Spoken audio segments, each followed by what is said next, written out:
salam sejahtera.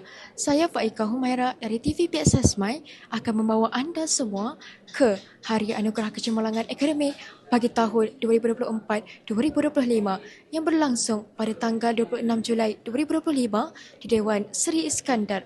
Program ini bertujuan untuk meraihkan guru dan pelajar yang telah berjaya melakar kejayaan khususnya dalam bidang kurikulum.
Assalamualaikum warahmatullahi wabarakatuh dan salam sejahtera saya titipkan buat anda semua, para pencinta negara.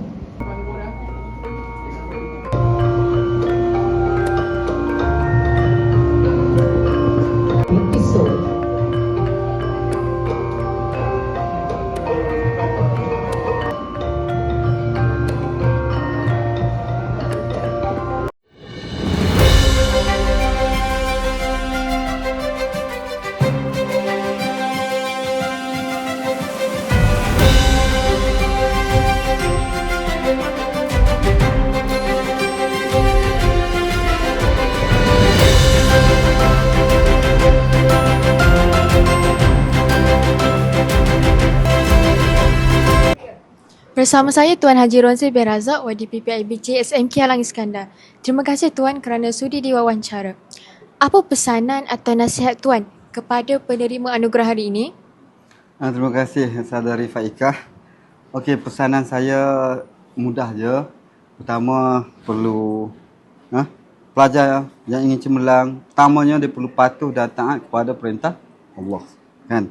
Yang keduanya perlu menghormati dan menyayangi ibu bapa masing-masing, kan?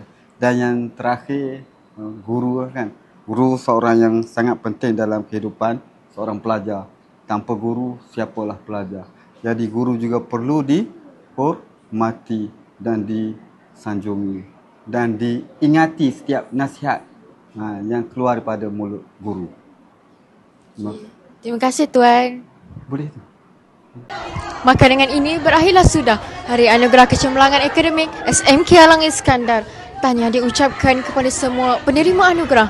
Jutaan terima kasih juga dititipkan kepada semua pihak yang telah terlibat dalam merealisasikan majlis ini seperti peribahasa berjalan sampai ke batas, berlayar sampai ke pulau. Sekian untuk edisi kali ini. Assalamualaikum.